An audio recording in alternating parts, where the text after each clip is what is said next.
Hello friends, অনেকদিন তোমাদেরকে অপেক্ষা করতে হলো। প্লিজ কিছু মাইন্ড করো না, আমি একটু প্রবলেমে পড়ে গিয়েছিলাম। জানি তোমরা অপেক্ষা করছিলে। তো চলো আজকে এই সেভেন্থ যে চ্যাপ্টারটা, অর্থাৎ সপ্তম অধ্যায়, ন্যায় দর্শনে অনুমান সম্পর্কে বক্তব্য, ন্যায়া থিওরি অফ ইনফারেন্স, এটার অনুশীলনীটা আমরা সমাধান করি। ঠিক আছে, চলো। ফার্স্ট কোয়েশ্চেন কি আছে? অনুমিতি জ্ঞানের করণ কি? অনুমিতি জ্ঞানের করণ হলো অনুমান প্রমাণ, অর্থাৎ অপশন সি হলো কারেক্ট আনসার। নেক্সট কোয়েশ্চেন, অনুমিতি শব্দটির আক্ষরিক অর্থ হলো, দেখো, অনুমিতি শব্দটাকে দুভাগে ভাঙা যায়, সেটা হচ্ছে অনু এবং মিতি। অনু শব্দের অর্থ পশ্চাৎ এবং মিতি শব্দের অর্থ হলো জ্ঞান, অর্থাৎ কারেক্ট আনসার হলো পশ্চাৎ জ্ঞান। ঠিক আছে, এবার দেখো নেক্সট কোয়েশ্চেন, তর্ক সংগ্রহ গ্রন্থের রচয়িতা হলেন অন্নম ভট্ট। ন্যায় মতে অনুমান প্রমাণের ফলকে কি বলা হয়? অনুমান প্রমাণের ফলকে বলা হয় অনুমিতি। ঠিক আছে, এবার আমরা যাচ্ছি 5 নম্বর কোয়েশ্চেনে। 5 নম্বর কোয়েশ্চেন কি আছে? ন্যায় মতে অনুমিতি হলো প্রমা। ঠিক আছে, এরপর 6 নম্বর কোয়েশ্চেন, অন্নম ভট্টের মতে পরামর্শজন্য জ্ঞানকে বলা হয়। অন্নম ভট্টের মতে পরামর্শজন্য জ্ঞানকে কি বলা হয়? অন্নম ভট্ট কি বলেছেন তার তর্ক সংগ্রহে? যে পরামর্শজন্য জ্ঞান অনুমিতি, অর্থাৎ পরামর্শজন্য জ্ঞানকে বলা হয় অনুমিতি। নেক্সট কোয়েশ্চেন দেখো তোমরা 7 নম্বর, ন্যায় মতে ব্যাপ্তি বিশিষ্ট পক্ষ ধর্মতা জ্ঞানকে বলা হয় কি? অপশন এ কি আছে? অনুমিতি। অপশন বি আছে পরামর্শ। অপশন সিতে আছে শব্দ জ্ঞান এবং অপশন ডিতে আছে অনুমিতি। অপশন ডিতে আছে সবগুলোই ঠিক। কি হবে বলো? ন্যায় মতে ব্যাপ্তি বিশিষ্ট পক্ষ ধর্মতা জ্ঞানকে বলা হয়, একটু দাঁড়াও, জ্ঞানকে বলা হয় পরামর্শ জ্ঞান। ঠিক আছে, এরপরে দেখো, হেতু ও সাধ্যে নিয়ত সহচর জ্ঞানকে কি বলে? হেতু ও সাধ্যে নিয়ত সহচর জ্ঞানকে বলা হয় ব্যাপ্তি। চলো এবার আমার নেক্সট কোয়েশ্চেন, অর্থাৎ 9 নম্বর কোয়েশ্চেনে যাচ্ছি। ন্যায় মতে পক্ষে হেতুর উপস্থিতির জ্ঞানকে কি বলে? পক্ষে হেতুর উপস্থিতির জ্ঞানকে বলা হয় পক্ষ ধর্মতা জ্ঞান। তারপর, যে কোনো অনুমিতি গঠনের জন্য কয়টি পদের প্রয়োজন হয়? যে কোনো অনুমিতি গঠনের জন্য তিনটি পদের প্রয়োজন হয়। সেটা কি? পক্ষ, সাধ্য এবং হেতু। নেক্সট কোয়েশ্চেন 11 নম্বর, ন্যায় মতে যে অধিকরণের সাধ্য আছে কিনা এরূপ সংশয় হয় তাকে বলে পক্ষ। এই অধিকরণ বলে যে শব্দটা আছে না, এই যে অধিকরণ, এই অধিকরণটা হলো তোমাদের কিওয়ার্ড। অধিকরণ বললেই বুঝবে পক্ষ হবে। ঠিক আছে, নেক্সট দেখো 12 নম্বর কোয়েশ্চেন, অনুমানের ক্ষেত্রে পক্ষে যে বিষয়টি সাধন বা প্রমাণ করা হয় সেটি হলো, পক্ষে যে বিষয়টি সাধন বা প্রমাণ করা হয় সেটি হলো সাধ্য। তারপর, ন্যায় মতে যে পদার্থের দ্বারা পক্ষে সাধ্যকে অনুমান করা হয় যার দ্বারা, সেটা হলো হেতু। ঠিক আছে, ডি হলো এর কারেক্ট আনসার। 14 নম্বর কোয়েশ্চেন কি আছে দেখো, প্রাচীন ন্যায় মতে অনুমিতির করণ কি? প্রাচীন ন্যায় মতে অনুমিতির করণ হলো পরামর্শ জ্ঞান। 15 নম্বর কোয়েশ্চেন, নব্য নৈয়ায়িক মতে অনুমিতির করণ হলো ব্যাপ্তি জ্ঞান। ঠিক আছে, তাহলে প্রাচীন মতে অনুমিতির করণ হলো পরামর্শ জ্ঞান, আর নব্য মতে অনুমিতির করণ হলো ব্যাপ্তি জ্ঞান। এবার কেন বলতো? প্রাচীন নৈয়ায়িকগণরা কিন্তু অন্তিম কারণকে করণ বলেছেন, তাই এদের পরামর্শ হলো অনুমিতির কারণ, আর নব্য নৈয়ায়িকরা অসাধারণ কারণকে করণ বলেছেন, তাই এদের ব্যাপ্তি জ্ঞান হচ্ছে এদের অনুমিতির করণ। ঠিক আছে, অপশন এ কারেক্ট আনসার। এরপর 16 নম্বর কোয়েশ্চেন, ন্যায় মতে অনুমানের পূর্বে যে পদার্থে সাধ্য ধর্মের উপস্থিতি নিশ্চিত থাকে তাকে কি বলে? বলো, ন্যায় মতে অনুমানের পূর্বে যে পদার্থে সাধ্য ধর্মের উপস্থিতি নিশ্চিত থাকে তাকে বলে স্বপক্ষ। এবার তোমাদের উদাহরণ দিই, যেমন হচ্ছে দেখো মহানস, মহানস মানে কি, রান্নাঘর, যজ্ঞবেদী। এখানে কিন্তু সাধ্য মানে বহ্নি, বহ্নি কিন্তু থাকবেই, মানে যেখানে ধূম এবং বহ্নি, ধূমকে দেখে বহ্নির অনুমানের ক্ষেত্রে আমরা কি বলি, যেমন মহানস রান্নাঘর, এখানে কি বহ্নি কিন্তু মানে সাধ্য নিশ্চিতভাবে থাকবে, আগুন কিন্তু নিশ্চিতভাবে থাকবে, ঠিক আছে। হুম। তারপর নেক্সট কোয়েশ্চেন হচ্ছে 17 নম্বর, অনুমানের পূর্বে যে পদার্থের সাধ্য ধর্মের অভাব নিশ্চিত থাকে, মানে বহ্নি, বহ্নির অভাব নিশ্চিত থাকে কোথায় বলো, তোমরা সবাই পারবে এটা, এটা হচ্ছে হ্রদ, জলাশয়। এখানে কি আমরা আগুন দেখতে পাই? আগুন কিন্তু দেখতে পাই না। হুম। তো এক্ষেত্রে সাধ্য অর্থাৎ বহ্নি, আরো একটু ভেঙে বলি, আগুন এর অভাব থাকে। আগুনের অভাব নিশ্চয়ই হ্রদ জলাশয়ে থাকে না, পুকুর নদীতে কি আগুন থাকে? থাকে না, তাই না। এরপর হচ্ছে 18 নম্বর কোয়েশ্চেন, ন্যায় মতে সৎ হেতুর কয়টি লক্ষণ বা বৈশিষ্ট্য আছে? ন্যায় মতে সৎ হেতুর কয়টি লক্ষণ বলো, এটা কিন্তু খুব ভালোভাবে তোমরা পড়বে। হ্যাঁ, সৎ হেতুর কিন্তু 5টি লক্ষণ আছে, পক্ষ সত্য, সপক্ষ সত্য, তারপর হচ্ছে বিপক্ষাসত্ব, অবাধি বিষয়ত্ব, অসৎ প্রতিপক্ষ। তো এর ক্ষেত্রে কারেক্ট আনসার হয়ে গেল অপশন ডি 5টা। ন্যায় দর্শনে, এর নেক্সট কোয়েশ্চেন, ন্যায় দর্শনে এর মতে অনুমানের ভিত্তি হলো, ন্যায় দর্শনের মতে অনুমানের ভিত্তি কি বলো? অপশন এ তে আছে হেতু, তারপর হচ্ছে সাধ্য, তারপর হচ্ছে ন্যায় দর্শনে হেতুর কয়টি লক্ষণ ও কি কি?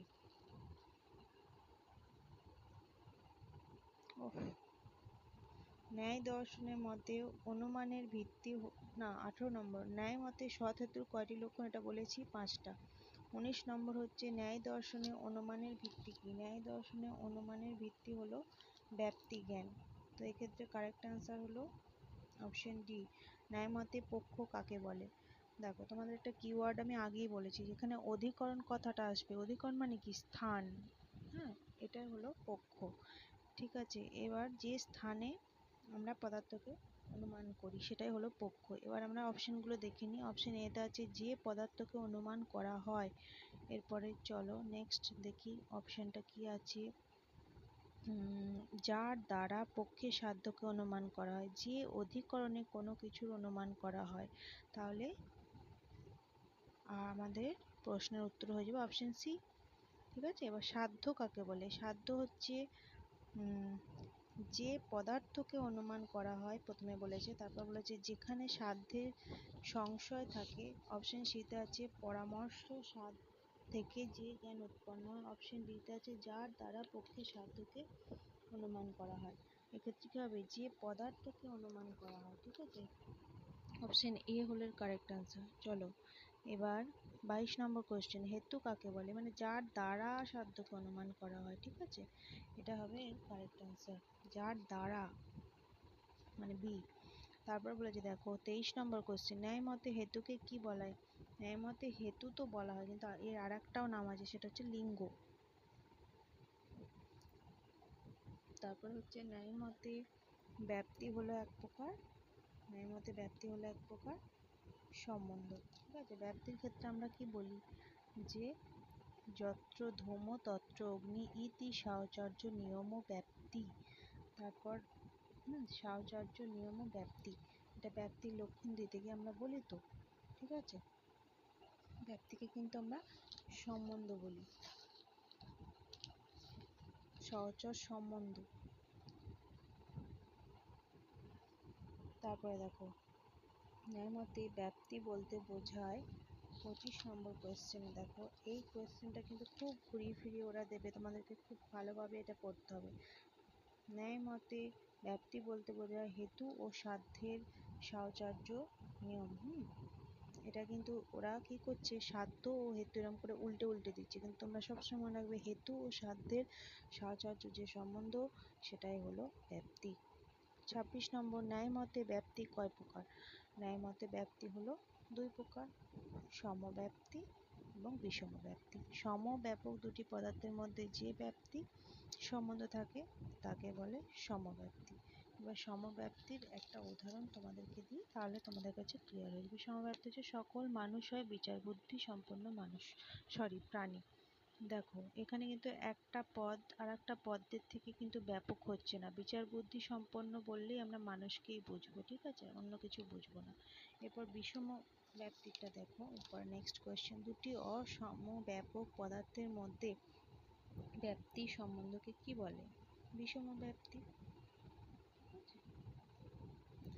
বিষম ব্যাপ্তির উদাহরণটা কি না, সকল ধূমবান বস্তু হয় বহ্নিমান। এক্ষেত্রে ধূম ও বহ্নির বিস্তৃতি কিন্তু সমান নয়, কেননা যেখানে ধূম থাকলে যে বহ্নি থাকবে, আবার বহ্নি থাকলে যে ধূম থাকবে, এ কথা বলা যায় না, ঠিক আছে। এরপরে বলছে 29 নম্বর কোশ্চেন, ন্যায় মতে ব্যাপ্তি নির্ণয়ের প্রক্রিয়া কয়টি? ন্যায় মতে ব্যাপ্তি নির্ণয়ের প্রক্রিয়া কয়টি বলো? অপশন এতে আছে 4টি, অপশন বিতে আছে 6টি, অপশন সিতে 5টি, অপশন ডিতে আছে 7টি। এক্ষেত্রে কি হবে? 6টি হবে এর কারেক্ট আনসার। এবং 6টি কি? ব্যাপ্তি নির্ণয়ের উপায় 6টি কি কি? অন্যয়, ব্যতিরেক, ব্যভিচারাগ্রহ, উপাধি নিরাশ, তর্ক এবং সামান্য লক্ষণ প্রত্যক্ষ, ঠিক আছে। নেক্সট দেখো, পর্বত বহ্নিমান ধূমাৎ, এই অনুমানের পরামর্শ জ্ঞান হবে কি? এই কোয়েশ্চেনটা আমাকে একটু দেখতে হবে, তাও ডি হতে পারে, কিন্তু তাও আমাকে একটু দেখতে হবে, ঠিক আছে, তারপর তোমাদেরকে আমি জানিয়ে দেবো। নেক্সট হচ্ছে তোমাদের 31 নাম্বার কোয়েশ্চেন, পরামর্শ জন্যম জ্ঞানম অনুমিতি। পরামর্শ জন্যম জ্ঞানম অনুমিতি, এটি কাদের মত? এটা হচ্ছে পরামর্শ জন্য জ্ঞানম অনুমিতি, এটা হচ্ছে প্রাচীন মত। অপশন বি হবে কারেক্ট আনসার। ও যে হয় প্রাচীন মত, অপশন বি হবে কারেক্ট আনসার, ঠিক আছে। এরপর দুটি পদার্থের মধ্যে অব্যভিচারী নিয়ত স্বাভাবিক সম্বন্ধকে বলা হয় সহচর সম্বন্ধ। 33 নম্বর কোশ্চেন, ব্যাপ্তি সম্বন্ধ কিরূপ হওয়া আবশ্যিক? অবশ্যই উপাধিহীন। এরপর নেক্সট কোয়েশ্চেন 34, ন্যায় দর্শনের ব্যাপকের সম্বন্ধকে বলা হয়েছে ব্যাপ্তি। বহু দর্শন বলতে বোঝায় বারবার প্রত্যক্ষ করাকে। যে জ্ঞান অন্য জ্ঞানকে অনুসরণ করে তাকে কি বলে? তাকে অনুমিতি বলে, কারণ অনুমিতি জ্ঞান কিন্তু প্রত্যক্ষকে অনুসরণ করে, ঠিক আছে। 37 নম্বর কোয়েশ্চেন, ন্যায় দর্শনে স্বীকৃত অনুমিতি কোন প্রকার অনুভব? ন্যায় দর্শনে স্বীকৃত অনুমিতি কোন প্রকার অনুভব? দ্বিতীয় প্রকার অনুভব। কেন না, প্রথমে প্রত্যক্ষ হয়, তারপরেই অনুমিতি হয়। পরামর্শ জন্য জ্ঞানকে বলা হয় পক্ষধর্মতা জ্ঞান। হ্যাঁ, পক্ষধর্মতা জ্ঞান। বাক্যটি কি? বাক্যটি কিন্তু ভ্রান্ত, কারণ পরামর্শ জন্য জ্ঞানকে বলা হয় পক্ষধর্মতা জ্ঞান নয়, অনুমিতি জ্ঞান। এরপর নেক্সট চলে যাচ্ছি 39 নম্বর কোয়েশ্চেন, পর্বতে ধূম দেখে বহ্নি অনুমানের ক্ষেত্রে কোনটি হেতু? দেখো আগেই তোমাদেরকে আমি বলেছি, যখন বলবে অধিকরণ মানে স্থান, সেটা হলো পক্ষ, যার দ্বারা অনুমান করবে সেটা হবে হেতু, এবং যে বিষয়টার অনুমান করবে সেটা হবে সাধ্য। তাহলে পর্বতে ধূম দেখে মানে পর্বতে ধোঁয়া দেখে বহ্নি অর্থাৎ আগুনের অনুমান করছে, ঠিক আছে। দেখো আমি লিখেও দিয়েছি তোমাদের বুঝতে সুবিধা হবে বলে। তাহলে এক্ষেত্রে আমাদের কারেক্ট আনসার কি হবে? পর্বতে ধূম দেখে বহ্নি অনুমানের ক্ষেত্রে কোনটা হেতু হচ্ছে? ধূম মানে ধোঁয়া, তাহলে অপশন সি হলো এর কারেক্ট আনসার। এরপর দেখো, যে জ্ঞানটি না থাকলে অনুমিতি গঠন করা যায় না সেটি হলো ব্যাপ্তি জ্ঞান। অসৎ হেতুর দ্বারা অনুমিতি গঠিত হলে যে দোষ ঘটে সেটা কি? অসৎ হেতুর দ্বারা সেটা হলো হেত্যাভাস। এবার 42 নম্বর কোয়েশ্চেন দেখো, ন্যায় মতে যেখানে ধূম সেখানেই বহ্নি, এরূপ জ্ঞানকে বলা হয় যেখানেই ধূম সেখানেই বহ্নি, এরূপ জ্ঞানকে বলা হয় ব্যাপ্তি জ্ঞান। অবশ্যই অপশন সি হলো কারেক্ট আনসার। এরপরে চলো 42 হয়ে গেছে আমাদের। এবার যাচ্ছি 43 নম্বর কোয়েশ্চেন, ন্যায় মতে সাহচর্য নিয়ম কিসের লক্ষণ? অবশ্যই ব্যাপ্তির লক্ষণ, ঠিক আছে। হেতু ও সাধ্যের মধ্যে নিয়োচর সহচর সম্বন্ধকে আমরা ব্যাপ্তি বলি, তাই সহচর্য নিয়মটা ব্যাপ্তির লক্ষণ। 44 নম্বর কোশ্চেন, ব্যাপ্তি শব্দটির ধাতুগত অর্থ কি? ব্যাপ্তি শব্দটির ধাতুগত অর্থ হলো ব্যাপকতা। ব্যাপকতা। এরপরে 45 নম্বর কোশ্চেন, ন্যায় মতে যে দুটি পদার্থ একই অধিকরণে থাকে তাকে কি বলে? একই অধিকরণে থাকে তাদেরকে বলে সহচর সম্বন্ধ। বহ্নির সঙ্গে ধূমের সম্বন্ধকে ব্যাপ্তি বলা যায় না কেন? কারণ এরা উপাধিযুক্ত। ন্যায় মতে যার বিস্তৃতি কম তাকে কি বলা হয়? ন্যায় মতে যার বিস্তৃতি কম তাকে কি বলা হয়? তাকে বলা হয় ব্যাপক। ন্যায় মতে যার বিস্তৃতি বেশি তাকে কি বলা হয়? তাকে বলা হয় ব্যাপক। এরপর দেখো নেক্সট কোয়েশ্চেন 49, ব্যভিচারাগ্রহ শব্দটির অর্থ কি? ব্যভিচারাগ্রহ শব্দটির অর্থ হলো বিরুদ্ধ দৃষ্টান্তের অভাব। নেক্সট কোয়েশ্চেন, ন্যায় মতে উপাধি নিরাশ শব্দটির অর্থ কি? উপাধি নিরাশ শব্দটির অর্থ কি? উপাধি প্লাস নিরাশ, উপাধি বলতে শর্তকে বোঝায়, নিরাশ বলতে নিরসন করা বা মুক্ত। তাহলে শর্ত নিরসন করা কে বলা হয় বা শর্ত মুক্ত করাকে বলা হয় উপাধি নিরাশ। এক্ষেত্রে কারেক্ট আনসার হয়ে যাবে অপশন এ। দেখো শর্ত যুক্ততে আবার টিক চিহ্ন দিয়ে এসো না তোমরা, শর্ত মুক্ত কিংবা শর্ত নিরসন, এটাই হলো এর কারেক্ট আনসার। নেক্সট হচ্ছে 51 নম্বর কোয়েশ্চেন, ন্যায় মতে ব্যাপক পদার্থের আরোপের দ্বারা ব্যাপক পদার্থের আরোপকে বলা হয় কি? ব্যাপক পদার্থের আরোপের দ্বারা ব্যাপক পদার্থের আরোপকে বলা হয় তর্ক। অপশন সি হলো কারেক্ট আনসার। এরপর 52 নম্বর কোয়েশ্চেন, দীপিকা টিকায় কোনটিকে ব্যভিচার সংশয় নিবর্তক বলা হয়? তর্ককে।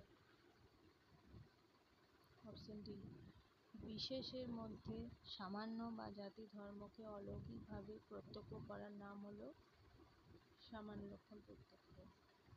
মানুষ আর মনুষ্যত্ব, মানুষটা বিশেষ, মনুষ্যত্বটা হচ্ছে ধরো সমগ্র একটা জিনিস, হ্যাঁ, সেটাকে প্রত্যক্ষ করাই হচ্ছে সামান্য লক্ষণ প্রত্যক্ষ।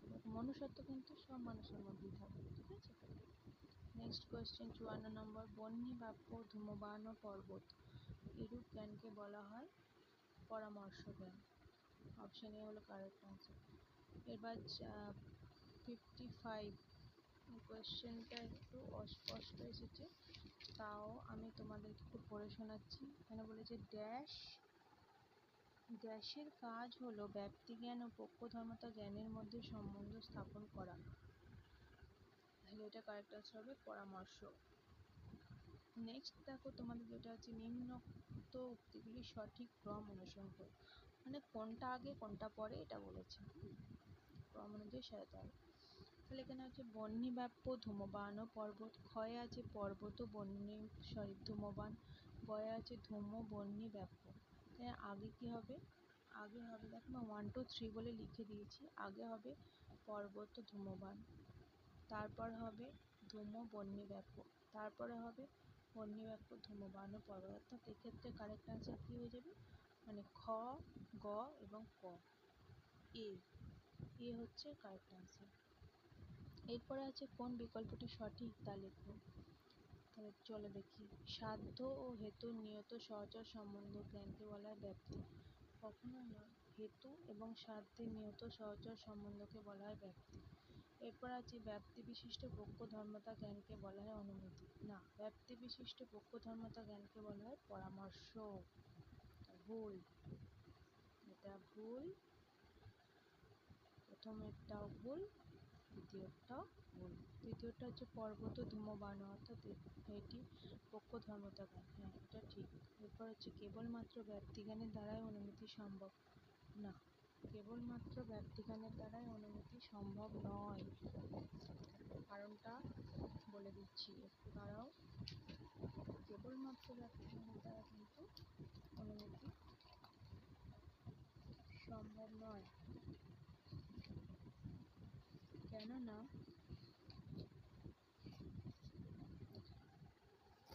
কেননা অনুমিতির উৎপত্তির ক্ষেত্রে তৃতীয় একটি জ্ঞানেরও প্রয়োজন হয়। সেই জ্ঞানটি কি?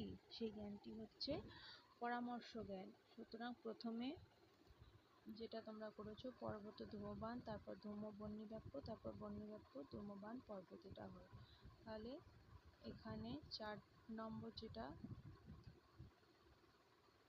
এখানে 4 নম্বর যেটা এখানে 4 নম্বর যেটা সেটাও কিন্তু ভুল হয়ে যাচ্ছে। এক্ষেত্রে কারেক্ট আনসার হচ্ছে কেবল শ্রী সত্য, মানে এটা হলো সত্য, পর্বত ধূমবান, এটা পক্ষ ধর্মদেবা, এটা সত্য। তাহলে তোমাদের কারেক্ট আনসার হলো বি। নেক্সট কি আছে, শূন্যস্থান পূরণ। অনুমানের ক্ষেত্রে ড্যাশটি পদ থাকে? অনুমানের ক্ষেত্রে অবশ্যই 3টে পদ থাকে, পক্ষ, সাধ্য এবং হেতু। নব্য ন্যায় মতে অনুমিতির করণ হলো? নব্য ন্যায় মতে অনুমিতির করণ কি বলো? এটা তো রিপিটেড কোয়েশ্চেন। নব্য ন্যায় মতে অনুমিতির করণ হলো ব্যাপ্তি। আর ন্যায় দর্শনের লিঙ্গ বলা হয় যাকে, সেটি হলো হেতু। এটাও রিপিটেড কোয়েশ্চেন, আগে হয়েছে একটু আগে। তারপরে 4 নম্বর কোয়েশ্চেন, দুটি বিষয়ের মধ্যে ব্যাপ্তি সম্বন্ধের ক্ষেত্রে বিপরীত কোনো দৃষ্টান্ত না দেখাকে কি বলা হয়? ব্যভিচার প্রয়োগ। অপশন সি হলো কারেক্ট অ্যান্সার। এরপর চলো 5 নম্বর আছে, ব্যাপ্তি বিশিষ্ট হেতুর পক্ষে বৃত্তিত্ব জ্ঞানকে বলা হয় সামান্য লক্ষণ প্রত্যক্ষ। এটা একটু আমার কনফিউশন আছে, তোমরা একটু ক্রস চেক করে নিও, কেমন? এরপর হচ্ছে সত্য মিথ্যা। এই কি হলো সত্য মিথ্যা? দেখো, ব্যাপ্তি প্রতিষ্ঠার অন্যতম উপায় হলো তর্ক, সত্য। এরপর আছে সাধ্যের যা অধিকরণ স্বরূপ তাকে বলে পক্ষ। আমি বলেছি আগে অধিকরণটাকে পক্ষ বলে, এক্ষেত্রে এটা সত্য হয়ে যাবে। ন্যায় মতে অনুমিত পদার্থটিকে বলা হয় হেতু। অনুমিত পদার্থটিকে বলা হয় হেতু, এটাও আমাকে একটু দেখতে হবে, তারপর তোমাদেরকে আমি জানিয়ে দেবো, কারণ ভুলটা বলতে চাই না। নেক্সট হচ্ছে 4 নম্বর, ব্যাপ্তি প্রতিষ্ঠার ক্ষেত্রে দুটি বিষয়ের একই সঙ্গে অনুপস্থিতিকে বলা হয় তর্ক। না, এটা কিন্তু মিথ্যা হবে, কেননা একই সঙ্গে অনুপস্থিতিকে কি বলা হয়? ব্যতিরেক সম্বন্ধ। এরপর দেখো, সাধ্য হেতু নিয়ত সহচর সম্বন্ধকে ব্যাপ্তি বলে না, হেতু এবং সাধ্যের নিয়ত সহচর সম্বন্ধকে ব্যাপ্তি বলে, এটা মিথ্যা, অর্থাৎ অপশন বি হবে কারেক্ট অ্যান্সার। নেক্সট চলো তোমাদের আছে স্তম্ভ মিলিয়ে উত্তর দাও। ক স্তম্ভ আর খ স্তম্ভ। ক স্তম্ভে কি আছে? 1 নম্বরে প্রাচীন মতে অনুমিতির করণ, তারপর আছে নব্য মতে অনুমিতির করণ, তারপর আছে যার সাহায্যে পক্ষের সাধ্য অনুমিত হয়, তারপর আছে ন্যায় মতে ব্যভিচার সংশয়ের নিবর্তক হলো। খ স্তম্ভে আছে ব্যাপ্তি, তর্ক, পরামর্শ এবং হেতু। তাহলে কি হবে? প্রাচীন মতে অনুমিতির করণ কি? প্রাচীন মতে অনুমিতির করণ হলো পরামর্শ। আর নব্য মতে ব্যাপ্তি। আর যার সাহায্যে পক্ষের সাধ্য অনুমিত হয়, যার সাহায্যে, সেটা হলো হেতু। ন্যায় মতে ব্যভিচার সংশয়ের নিবর্তক হলো তর্ক।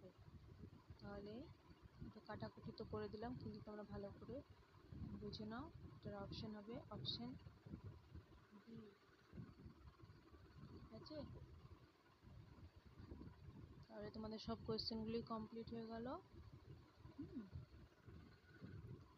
সব কোয়েশ্চেন তোমাদের কমপ্লিট হয়ে গেল এই 7 নম্বর চ্যাপ্টারের সঙ্গে সঙ্গে, এবং তোমাদের ভারতীয় দর্শনটাও কমপ্লিট হয়ে গেল। ঠিক আছে, এরপরে তোমাদের পাশ্চাত্য দর্শন নিয়ে তোমরা রিকোয়েস্ট করেছো আমাকে ক্লাস, মানে একটা ভিডিও বানাবার জন্য, সেটাও আমি করে দেব, কোনো সমস্যা নেই। তোমরা একটু অপেক্ষা করো। আর যদি তোমাদের একটু উপকার হয়ে থাকে এই ভিডিওটা দেখে, তাহলে নিশ্চয়ই একটা লাইক দিও এবং তোমাদের বন্ধুদের সঙ্গে এটাকে শেয়ার করো, যাদের খুব দরকার এই ক্লাসটা। আর অবশ্যই চ্যানেলটাকে বলবো সাবস্ক্রাইব করে রাখো, তাহলে পরবর্তী যে ক্লাসগুলো আসবে সেগুলো তোমরা পেয়ে যাবে। ঠিক আছে, আজকের মতো টাটা, দেখা হচ্ছে অন্য কোনো ক্লাসে।